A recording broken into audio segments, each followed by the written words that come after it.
दोस्तों नमस्कार। आज युवाओं के मन में तैरने वाले एक बड़ा गंभीर से प्रश्न का उत्तर देने की कोशिश एक बड़ी ही तार्किक और रोचक कहानी के माध्यम से मैं करना चाहता हूँ। लगभग मैं करियर जगत से मेरे को जुड़े हुए 32 साल हो गए। 32 साल से अगर सबसे ज़्यादा किसी प्रश्न से मैं आकुल व्याकुल परेशान रहा हूँ तो यही प्रश्न है। वो प्रश्न कुछ और नहीं, कन्फ्यूज़न। कैरियर जगत में या जीवन में किसी भी मोड़ में बड़ी सिंपल सी बात है, सामान्य बात कि लोग जीवन में दो ही काम करते हैं या दो ही काम की पूरी जीवन भर तैयारी होती है। एक मजदूर हो, रिक्शा वाला हो, रॉकेट साइंटिस्ट हो, प्रोफेसर हो, वैज्ञानिक हो, इंजीनियर हो, कोई भी, डॉक्टर्स हो, सारे प्रोफेशनल से लेकर लेमैन तक वो जीवन में दो ही काम करते हैं। अपने अंदर प्रॉब्लम सॉल्विंग एटीट्यूड, समस्या के समाधान की रीति और निर्णय करने की क्षमता विकसित करते हैं, डिसीजन मेकिंग। ये दोनों चीज़ें ज्ञान सह अनुभव के द्वारा आप उपार्जित करते हैं। प्रॉब्लम सॉल्विंग एटीट्यूड, कैसे आप किसी समस्या का समाधान करते हैं और कैसे आप डिसीजन मेकिंग प्रोसेस में इन्वॉल्व होते हैं जब आपको कोई निर्णय करना होता है। तो ये हम सबका उपक्रम एक ही है कि आपके प्रॉब्लम सॉल्विंग एटीट्यूड आपके अंदर जिस लेवल का चाहिए उस लेवल का मैं विकसित करूं, वो कराने में मैं मदद करूं। जैसे बहुत कॉम्पिटिटिव एग्ज़ाम की तैयारी करते हैं, कोई आईएएस बनना चाहता है, कोई क्लर्कियल लेवल पे जाना चाहता है, कोई पदाधिकारी बनना चाहता है, कोई शिक्षा जगत में जाना चाहता है, कोई आगे की पढ़ाई करना चाहता है अच्छे इंस्टीट्यूट में, तो उसी हिसाब से उसके अंदर प्रॉब्लम सॉल्विंग एटीट्यूड डेवलप किया जाता है, जिसमें ज्ञान का परिमार्जन हम लोग करते हैं और अनुभव आप स्वयमेव अर्जित करते रहते हैं। तो प्रॉब्लम सॉल्विंग एटीट्यूड यानी समस्या समाधान और डिसीजन मेकिंग, निर्णय लेने की क्षमता, अमूमन देखा गया है कि ये दोनों बच्चों में बहुत कमज़ोर होता है। फलतः इस दोनों की कमजोरी पे क्या फलता फूलता है? तो सीधी सी बात है, इस पे फलता फूलता है कन्फ्यूज़न, वो क्या करें क्या ना करें, जैसी मन स्थिति, जैसी परिस्थितियाँ पैदा लेती है। तो संशय में कुछ भी जीवन में किसी को नहीं मिला है। तो संशय क्या है और ये कितना घातक हो सकता है मानव जीवन के लिए, खासकर युवाओं के लिए, इस पे मैं पहले एक कहानी वाचना, बताना, सुनाना चाहूँगा, जो आप सबने हो सकता है कि सुनी भी हो। मेरी फेवरेट कहानी है। मैं जब भी कहीं भी एडिटर रहा हूँ तो इस कहानी को ज़रूर मैं सुनाता रहा हूँ, लिखता रहा हूँ। पंडित जी की बच्चियाँ। अब इस कहानी के जो पात्र हैं, देख रहे हैं, पंडित जी हैं। पंडित जी से आशय है कि पंडित का मतलब ज्ञानवान, ब्रह्म को जानने वाला, विवेकी। यानी हमारे समाज के की मान्यताओं में मैं पंडित किसी जाति की बात नहीं करना चाहूँगा। पंडित माने ज्ञानवान, पांडित्य जिसमें हो, जिसमें ज्ञान भी है, अनुभव भी हो। उनकी बच्चियाँ और कुछ मनचले, लफंगे, शैतान, जो कुछ भी आप कह लें, ये तीन चरित्र मिलके इस कहानी को पूरा करते हैं। पंडित जी किसी जजमान के यहाँ गए थे, बड़ा आयोजन था और उस आयोजन में पंडित जी को बच्चियाँ दान में दी गई। जब बच्चियाँ दान में दी गई तो वहाँ ये चारों मंडरा रहे थे। बच्चिया को देख के बड़ी प्यारी सी है, बड़ी हिस्ट पुष्ट है, इसका भविष्य बड़ा उज्जवल है, यानी इससे धन बेच के अच्छा कमाया जा सकता है।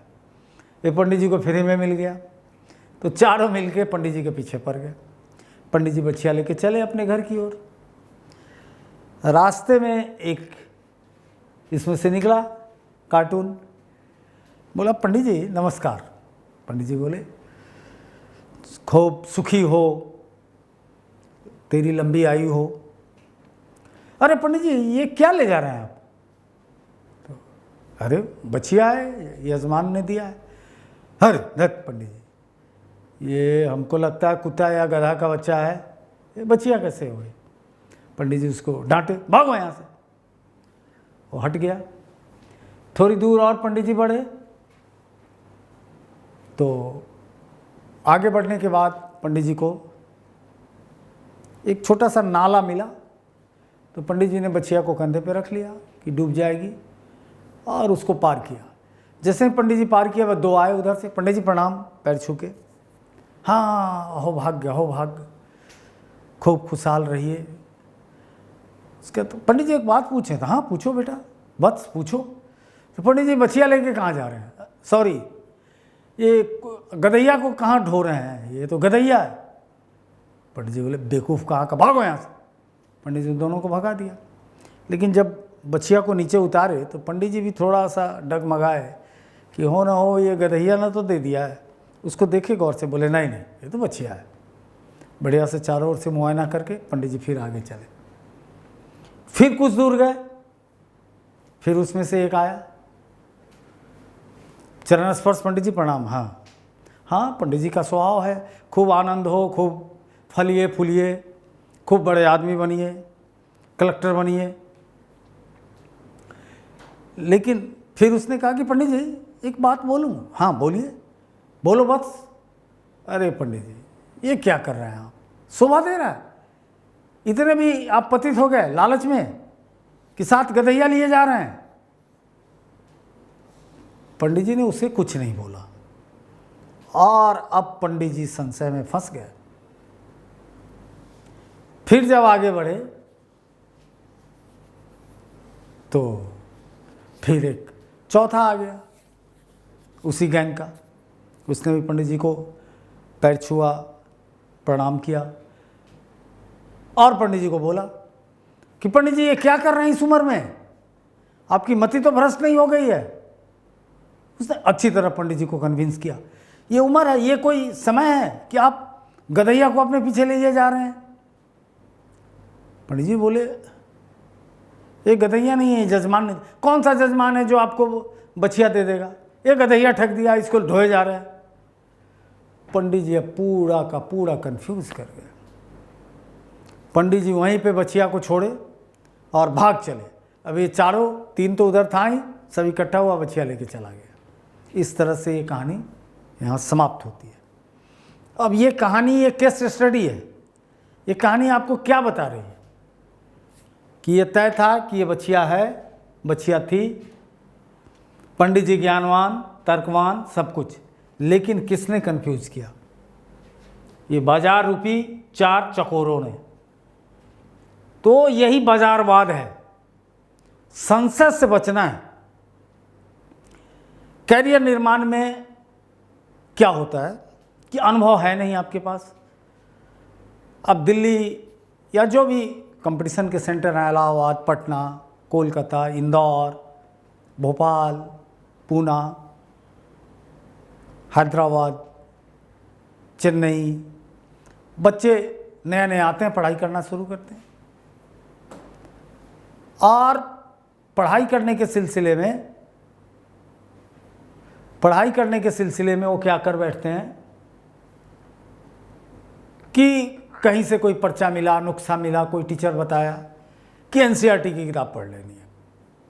समान अध्ययन की तैयारी आप कर रहे हैं या किसी विषय की, पर्टिकुलरली मैं सिविल सर्विस की बात कर रहा हूँ, क्योंकि मैं आईएएस या सभी प्रतियोगिता परीक्षा की बाद में बात करूंगा, अभी फ़िलहाल आईएएस की बात कर रहा हूँ।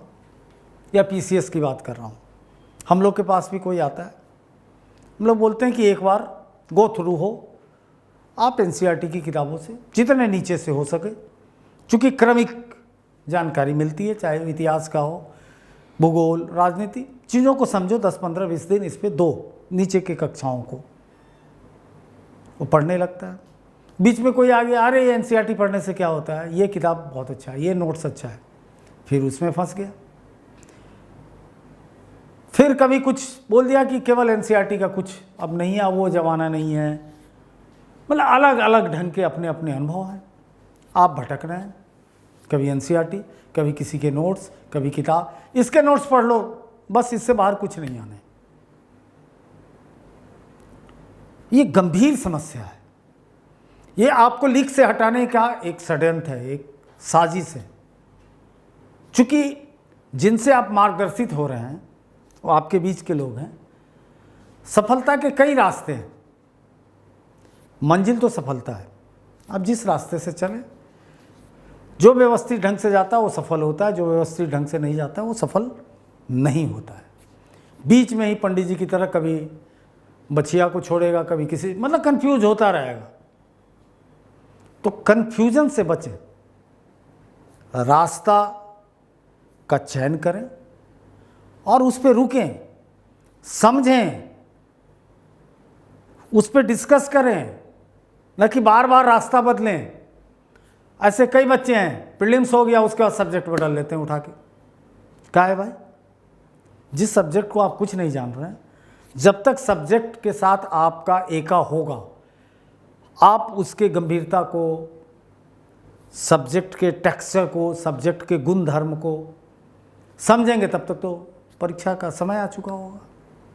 कितना मुसीबत से आपने प्रीलिम्स पास किया और वो ऐसे ही जाया कर दिया। सब्जेक्ट का चयन, कहाँ से पढ़ाई शुरू करनी है, क्या करनी है, सोच समझ के एक बार कर डालिए, और कर दीजिए तो घबराइए मत।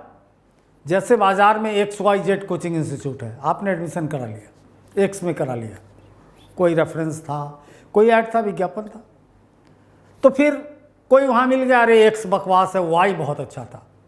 अब आप परेशान हो रहे हैं कि अरे X अच्छा था, X के कुछ पार्ट्स बड़े अच्छे हैं, Y के कुछ अच्छे हैं, Z के हैं, तो इस संसार में मुकम्मल कुछ नहीं होता। ऐसे कन्फ्यूजन से बचे, सब अच्छा है, X भी अच्छा है, Y भी, Z भी, पहले माने, सोच समझ के अगर आपने एडमिशन करा लिया, ऐसे तो करा नहीं लेंगे, सब बड़े बैनर होते हैं जनरली, अब छोटे लोगों की मैं बात नहीं कर रहा हूँ। तो X अगर आपने 10 आदमी से सुना कि हाँ भाई हमारे गांव के लोग वहाँ से पास किए हैं, तो आपने करा लिया, ठीक है, वो एक रास्ता है, वहाँ से भी सफलता मिल सकती है, वहाँ से भी आप बुद्धत्व की भाषा में बात करें तो निर्वाण की प्राप्ति कर सकते हैं। लेकिन वो जो कहता है, वहाँ की फैकल्टी, वहाँ की काउंसलिंग टीम जो कहती है, उसको अक्षरशः पालन करना होता है। दोस्तों, इस दिल्ली में होता क्या है, बड़ी ऊर्जा से लोग शुरू में आते हैं, बड़े ऊर्जित रहते हैं, मत पूछो, दिन रात एक पढ़ रहे हैं, कहीं छोटी सी बात हो गई, कहीं कोई परेशानी हो गई, अपने से किसी युग को, किसी बाबा टाइप के बच्चों को देख लिया, उसे लगता है कि नहीं मैं गलत जगह फंस गया। कोई मार्केटिंग वाला चार चकोरा मिल गया, अरे कहाँ तुम फंस गए, X में, यानी X कोचिंग में फंस गए, X किताब में फंस गए। अरे नहीं, किताबें सब अच्छी होती हैं, बहुत संभल के लिखी जाती है, ठीक है, ऐड ऑन करना है तो एक तो हो जाए, एक किताब तो पूरा कर लिया जाए, और उसके ट्रिक को समझिए, डेवलप कीजिए। बड़ी सिंपल सी बात मैं एनसीईआरटी पे ही अभी करूं तो ये बताऊं कि आज से 25 साल पहले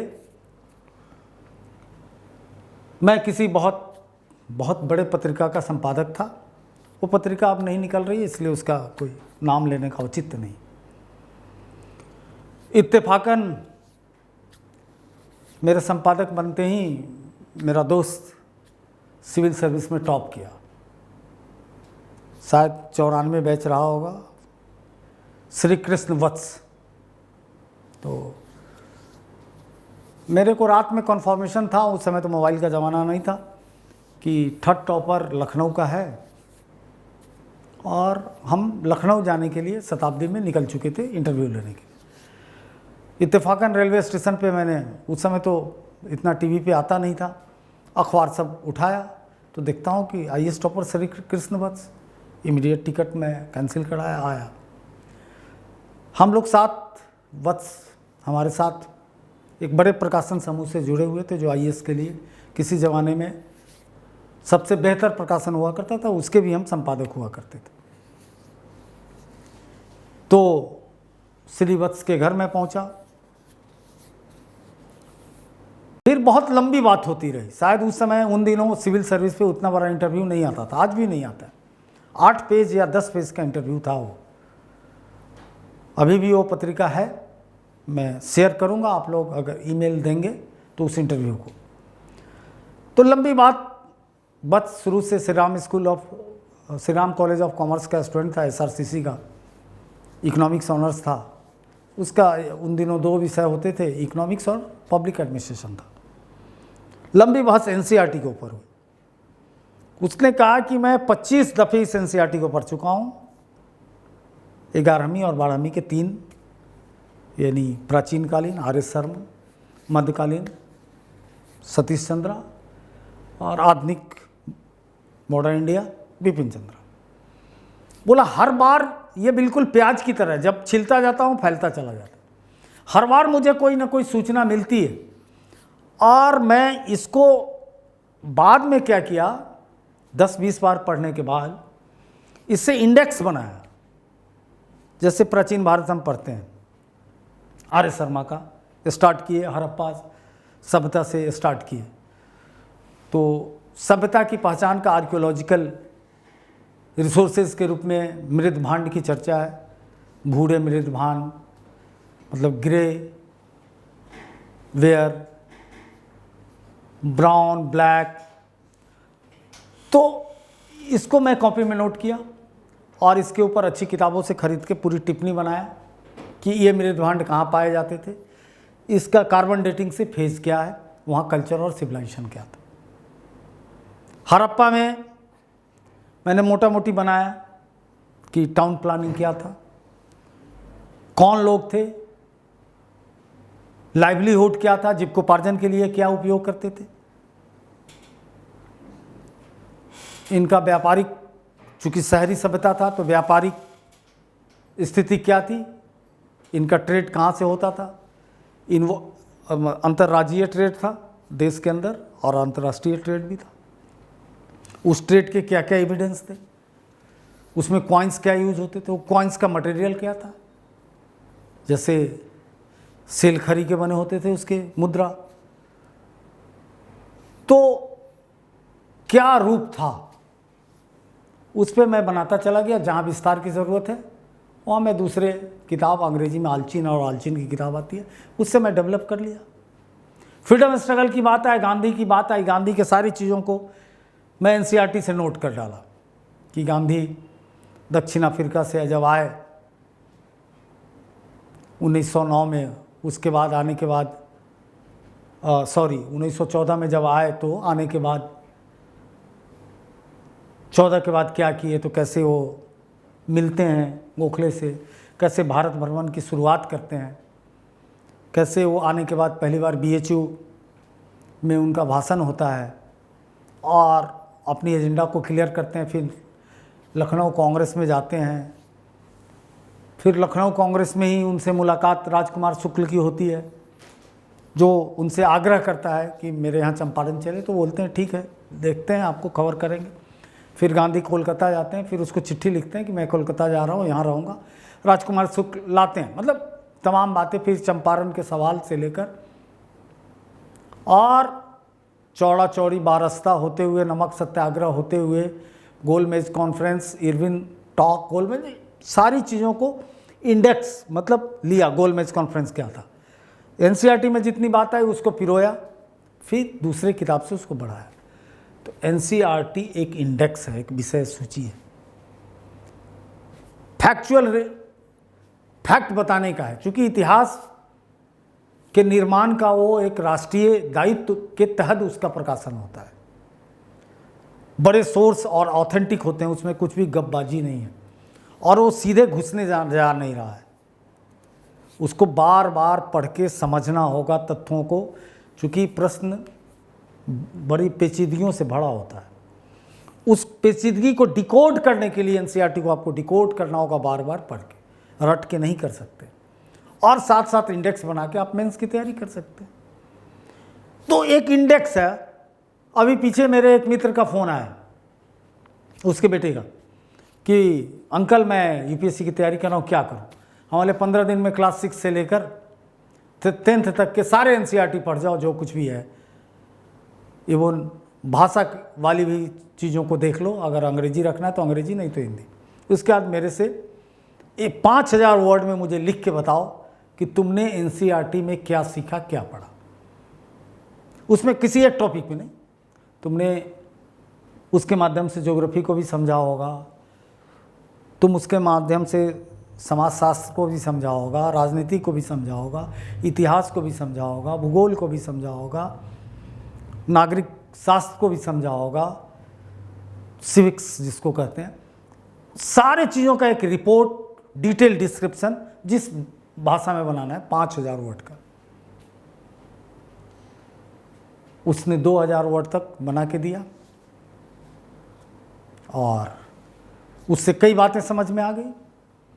ये समझ में आ गई कि इतिहास बिल्कुल वो समझ नहीं रहा है, ज्योग्राफी समझ रहा है, इंजीनियरिंग बैकग्राउंड का था, यानी तर्क है उसमें, लेकिन विषय की समझ नहीं है, भाषा में कच्चापन है, एक्सप्रेशन नहीं है, किस चीज़ को कैसे बताऊं। तो एक साथ कई चीज़ों का परीक्षण मैंने कर लिया। उसके मेंस में वो क्या कर सकता है ये भी मैं समझ लिया, प्रीलिम्स में वो क्या कर सकता है ये भी समझ लिया। फिर मैंने आगे कहा कि अब एनसीईआरटी को 10वीं के कुछ एनसीईआरटी जो जिस लायक है, जब ये इंजीनियरिंग वाले को साइंस बहुत पढ़ने की ज़रूरत नहीं है, मैथ्स पढ़ने की ज़रूरत नहीं है, लेकिन उसको अगर सोशल साइंस का है तो 10वीं के विज्ञान को 10-20 बार पढ़ जाए और इंडेक्स बनाए, और उस इंडेक्स से दूसरे जगह से अपने को मजबूत करे जहाँ वो कमज़ोर है। फिर 11-12 के सारे पुराने एनसीईआरटी को लाओ, नए एनसीईआरटी के भी बहुत चीज़ें, अप्रोच थोड़ा बदल गया है, लेकिन अप्रोच बदलने से ये नहीं है कि उसको हम खारिज कर देंगे। बहुत सारे मतलब 30% चीज़ें नई एनसीईआरटी की बहुत अच्छी हैं, आर्कियोलॉजिकल पॉइंट से जो चीज़ें हैं बहुत अच्छी है, मेंस में भी बहुत काम आएगी। पुरानी एनसीईआरटी सब मिलती है फैक्ट के दृष्टि से, तो दोनों एनसीईआरटी को लो और ढंग से उसको 20-25 बार पढ़ डालो, पढ़ के चीज़ों को समझो, इंडेक्सिंग कर डालो।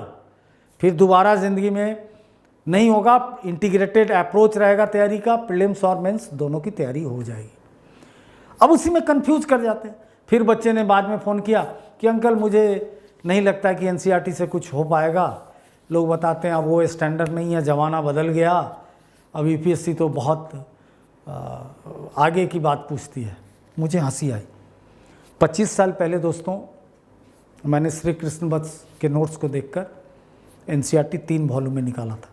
शायद पहली किताब थी मेरे नाम से, संजय कुमार के नाम से, और जवाहर पब्लिकेशन एंड डिस्ट्रीब्यूटर से छपी हुई थी। तमाम एनसीईआरटी के सीरीज़, जिसमें बहुत सारे चेंजेस करके उसको फिर से मैं प्रकाशित बहुत जल्दी करने जा रहा हूँ, बताऊँगा फिर। तो आज तक उस एनसीईआरटी से मुझे नहीं लगता है कि प्रीलिम्स किसी को पास करना हो तो उससे बाहर कुछ है। 100% की गारंटी नहीं है, लेकिन प्रीलिम्स में जितना आपको चाहिए, यानी 70 से 75%, 80% हिस्ट्री के क्वेश्चन में एज इट इज़ आप उससे मदद ले सकते हैं। 20% अगर उसको ढंग से पढ़ लेंगे तो अपने तर्क से कर लेंगे, लेकिन 75% की आज भी वो गारंटी है। चूँकि हर साल क्वेश्चंस देखता हूँ, फिर किताब को मिलाता हूँ, तो आज भी एनसीईआरटी का किसी चीज़ में विकल्प नहीं है, ना भूगोल ना राजनीति, किसी चीज़ में विकल्प नहीं है प्रीलिम्स के लिए, बेसिक इन्फॉर्मेशन के लिए। और ये basic screening test basic information है। हाँ, एलोबरेट करने के लिए फिर बहुत कुशलता से, बड़ी कारीगरी से आपको तैयारी करनी होगी, जिसमें ढेर सारी किताब और अध्ययन की ज़रूरत है। मैं प्रीलिम्स की बात कर रहा हूँ, इसलिए कहीं भी कंफ्यूज होने की ज़रूरत नहीं है। पंडित जी की तरह अपनी यात्रा में से अपने जीवन के सबसे अनमोल क्षण को हटा नहीं देना है। इतनी बड़ी सफलता मिल गई थी, पंडित जी को बछिया मिल गई थी, लेकिन चारों कच्चे छीन लिए। इसलिए बाजार के चक्कर में ना पड़े, जो भी निर्णय करें ठोस करें, और करें तो उस पर चल दें, अडिग होकर सफलता मिलेगी। चाहे एक्स किताब पढ़ाओ, कोई बात नहीं, डोंट वरी, बेसिक चीज़ों को करें, दूसरे से प्रभावित नहीं हो। अभी अपनी तैयारी तो कीजिए, अपनी जांच तो कीजिए। आपने एक्स कोचिंग में चले गए, बहुत अच्छा है, वाई में चले गए, बहुत अच्छा है, जेड में चले गए, बहुत अच्छा है। वहाँ जाकर देखिए और उसको तो पहले आत्मसात कर लीजिए, फिर आगे की यात्रा देखी जाएगी। फिर दिक्कत होगी, ऐड ऑन करते रहेंगे, लेकिन कन्फ्यूज़न नहीं, कहीं भी कन्फ्यूज़न नहीं विषय के चयन को लेकर। अब मैं दूसरे प्रतियोगिता परीक्षाओं की बात करता हूँ। अरे इसका जीके है, इससे सब क्वेश्चन आते हैं। अरे व्हाट इज़ दिस? अगर बेसिक जिसका क्लियर रहेगा तो उससे सब कुछ उसका होगा। पार्टिकुलर किताब से कैसे सारे क्वेश्चंस आ जाएंगे? अगर हम 1 से 20 तक के टेबल को जानते हैं, वो किसी किताब में हो, तो उससे क्या फ़र्क पड़ता है? टेबल है तो टेबल है।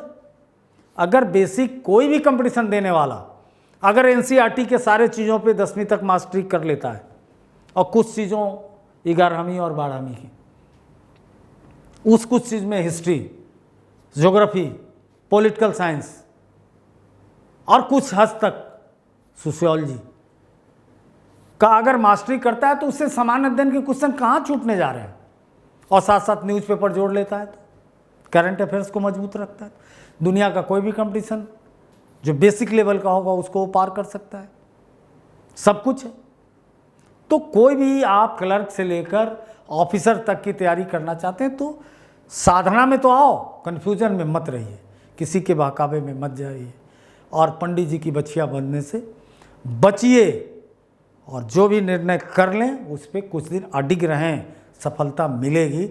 सफलता उसी को मिलती है जो श्रम करता है, परिश्रम करता है और एक रास्ते पे चलता है। हर दिन रास्ता बदलने से मंजिल नहीं मिलेगी। आपका वही हाल होगा कि यहाँ से हम बम्बे की ओर यात्रा शुरू कर दिए, जहाँ ट्रेन चली, बोले अब बाहर पूछिए कि ये ट्रेन कहाँ जाएगी। अरे अब कोई बेवकूफ़ होगा, वो जानता होगा कि अच्छा बम्बे की ट्रेन है, बस ये ट्रेन तो नागपुर तक ही जाएगी। सॉरी, नागपुर बहुत दूर बोल दिया, ग्वालियर तक ही जाएगी। अब आप बीच में आगरे में उतर गए कि तो ग्वालियर बम्बे जा ही नहीं रही। अरे उस बेवकूफ़ को ग्वालियर तक ही पता था, बता दिया। भोपाल तक किसी को पता है, किसी को इटारसी तक पता है, किसी को नागपुर तक पता है, किसी को बड़ौदा तक पता है। आपने टिकट लिया है तो निश्चिंत रहें ना, उस टिकट पे विश्वास करें, आप बम्बे पहुंचेंगे। तो पंडित जी को दिया जिसने बछिया दिया था, और 4 चकोरे ने उसे छीन लिया। इसलिए पंडित जी का बछिया मत बनिए। जीवन में बहुत सोच समझ के निर्णय लीजिए। अगर निर्णय कर लिया तो उस पर अडिग रहिए, चल के देखिए, जरूर सफलता मिलेगी। जय Hind. Contact email straightforwardclasses@gmail.com. Phone number 90130111749. WhatsApp 8800740094.